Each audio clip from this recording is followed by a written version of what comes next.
Fiscalía ha presentado mediante el expediente número 18-2024-01-0073 ha solicitado una medida de coerción en contra del nombrado Víctor Manuel Kelly, alias Pastor. Tenemos dos víctimas de agresiones sexuales, donde el pastor involucraba a la víctima, lo llevaba a un silicio y allá lo ponía a hacer, lo violaba y lo ponía a hacer un tiempo de vejaciones, con la condición de amenazarlo con una pistola que tenía diciéndole que si lo mismo comentaban esto, pues mataría a su padre y a su madre. Los niños, posterior a una tortura, a una vejación durante un periodo de tiempo, cumplido ellos la mayoría de edad, pues decidieron entonces denunciar y estamos frente a la fiscalía. Pero ¿qué es lo que molesta de esto? Es que estos son víctimas del sistema judicial. ¿Por qué? Porque este individuo, el señor Víctor, alias el Pastor, mediante la sentencia 03-00-372 de fecha del 9 de diciembre, fue condenado a una pena de 5 años de prisión suspensiva por los mismos hechos. Es decir, que él estaba condenado, pero en libertad. Es aquí la sentencia, en justicia lo que se alegra se prueba, y en su dispositivo reza que es condenado a 5 años de prisión, por lo que no entiendo por qué dicho imputado está suelto. Entiendo que pudo conseguir una prisión suspensiva, pero lo que no entiendo es cómo alguien con esa condena, por esa tipificación jurídica que está en la calle, dice el señor Albert Severino, quien habla, que esas dos víctimas y todas las víctimas que van a aparecer más son víctimas de la justicia dominicana.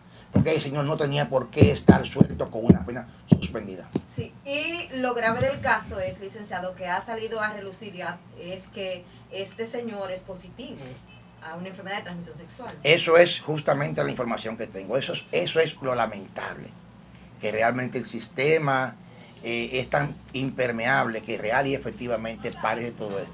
En la realidad jurídica que tenemos una medida de coerción pautada para el sábado anterior, se aplazó a los fines de que tenemos cámara GES para el próximo miércoles y el próximo jueves se le estará conociendo la medida de coerción. Sí, y hay probabilidad de que algunas de las víctimas hayan sido afectados con esto. Por ende, se entiende que por la tipicidad de los casos y por la complejidad de la actividad sexual hay posibilidades de que alguna víctima esté contagiada, que es lo lamentable. Sí, ¿y de cuántos estamos hablando? ¿De cuántos niños? Hasta el momento tenemos 3 víctimas que se han querellado formalmente y las mismas víctimas desde el principio, uno fue trayendo al otro, porque como comprenderá, estaban sumergidos dentro del miedo y la amenaza porque él le amenazaba. Sí, pero ¿y cómo es que entonces no le contaron a sus padres? O sea, nunca decidieron hablar. Como tú comprenderás, el agresor prepara a la víctima y lo pone en condición de que la misma víctima se sienta cómodo. Y cuando te digo que él lo amenazaba con una pistola, él le decía, si tú hablas, voy a matar a tu padre y a tu familia, no hay forma humana de que una víctima a tu medida hable después de eso. Sí, es cierto que uno de esos, al enterarse del diagnóstico médico, ha desaparecido. Hasta el momento no tenemos ninguna evidencia de él posterior a que él supo del diagnóstico positivo que tenía. No ha habido forma de contactarle por ninguna vía. Lo llamamos, no responde el teléfono, le hacemos un llamado por esta vía, que se presente a nuestras oficinas, que nosotros le seremos abogados gratuitos. En todo el transcurso del proceso seremos abogados de él gratuitamente. Sí, ¿qué tiempo de prisión va a solicitar usted como abogado? Yo voy a solicitar 1 año, voy a solicitar la complejidad, toda vez que existe todos los elementos constitutivos del tipo penal, porque existe pluralidad de víctimas. Y por el caso en cuestión, entiendo que la jueza, comisión permanente, va a acoger nuestra petición de una complejidad compleja, el cual yo entiendo que le podrían poner 1 año de medida de coerción. Ahora bien, todo eso va a depender de los elementos probatorios que la juez tome en consecuencia. Sí, y las edades de las víctimas, o sea, las 3 que hasta ahora tenemos oscilan entre 17 y 18 años, recién cumplidos. Sí, pero lo empezaba a abusar desde qué edad. 2 años atrás.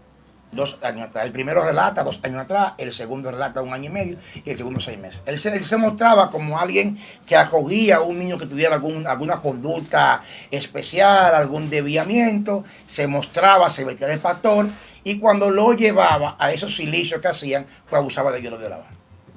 Es penoso. Demasiado. Muchísimas gracias, licenciado. Gracias.